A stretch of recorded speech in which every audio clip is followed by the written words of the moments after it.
In your quest for something that you can wrap your thoughts around, often you miss the greater point, which is we want you to feel your way rather than think your way.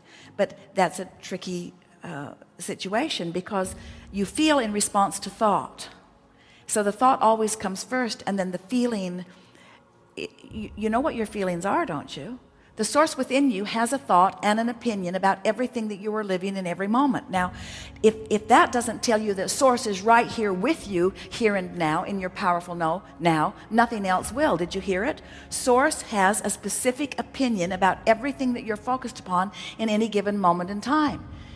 And source's opinion is one of pure positive energy. Source is loving about it. Source is appreciating about it. In other words, source does not find lack in the person that you're mad at. And when you do, you cause a vibrational rift. So the emotion that you feel in every moment is your indicator of your vibrational relationship between the way source sees this red hot minute, and what you're doing vibrationally. So when you get that your emotion is in response to your thought and source's thought, it helps. That's why it is such wonderful guidance. So the thought comes first, and as the thought causes a vibration, the vibration then has a relationship with the other vibration, which is what equals the emotion that you translate at unconscious levels. Don't you like knowing that? So when you have negative emotion, this is always true. My source does not agree with my opinion here and now. So if you feel bad about not being effective at something, the reason it feels so awful is because source sees you as effective. When you see another person and you're finding fault with them, the reason it feels so awful is because source would never find fault with them. Source is adoring them and acknowledging their positive aspects. So when you get it, that first there is thought, first there's your thought or your opinion, and then the emotional response to it.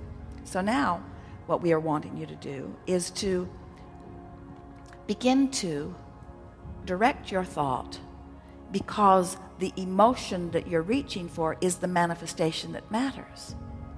It's an interesting way of approaching it, isn't it? In other words, I think I want a new house, because if I think I had a new house, then I think I would like how I feel in the new house. I would be more organized, I would be more efficient, I would be seen as more effective by my neighbors, it would be an asset that I could put on my balance sheet. I think I want a new house, because in the having of all of these things, then I would feel better. And then we say, I think I would like to feel better. I think I would like to feel better. And the question that we're putting to you is, do I need to have the new house to feel better?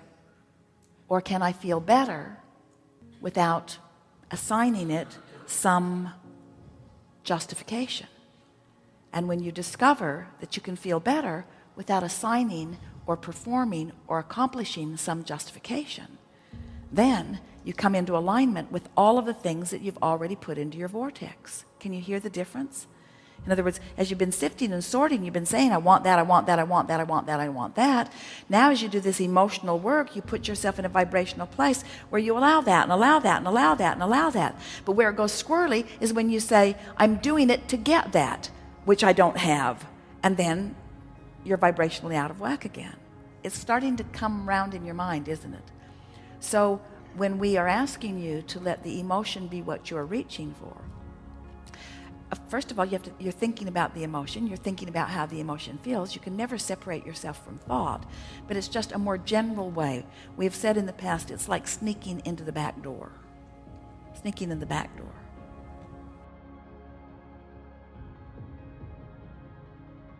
The question that we are wanting to ask you to ask yourself all day, every day is the physical, human, mortal part of me, this leading edge me that I know as me, the one that my mother named and the one that I have seen as me in the mirror, this physical part of me, is this physical part of me with all that I'm thinking and doing, is this physical part of me a vibrational match to the larger part of me?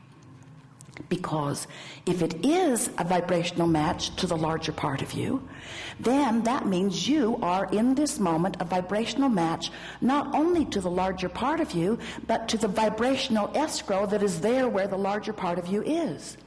So it is our desire that you come to recognize these vibrational aspects of you, and that you begin to pay attention to the emotions that you feel all day, every day, because they are your indicator of this vibrational mix between who you are letting yourself be by virtue of the thoughts you're thinking here and now, and who you have become by virtue of all that you have lived, including that which you have just set forth through the contrast that you are living. Are you beginning to get a sense of it? Now, as you've been listening to us, and some of you have, we've been talking about emotions for a long time. We're wanting you to understand that the emotions that you feel are your indicator of where you are in terms of what you want. You are beginning to hear about law of attraction, and you're beginning to understand that you do create your own reality in some way. But you're not really understanding how it is to create. How do I get what I want? So many people, even though they are clear that they want something, they don't understand why they are not getting what it is they are wanting. And it's because they have not yet quantified their journey. It is only when you understand your emotions and the way they feel, and you begin to establish your understanding of where you stand now and how it feels in relationship to how this better feeling thought feels, that you can begin to get a handle on the direction of your thought. In other words, what we want you to realize is that it doesn't take much tuning to come back into alignment with who you really are. It's the consistency of holding yourself there. Law of attraction will begin to reverberate within you and will begin to bring to you whatever it is that you are offering. And if you can hold yourself in a sort of steady alignment with who you are for a very brief period of time, your vibration shifts, and then your point of attraction shifts.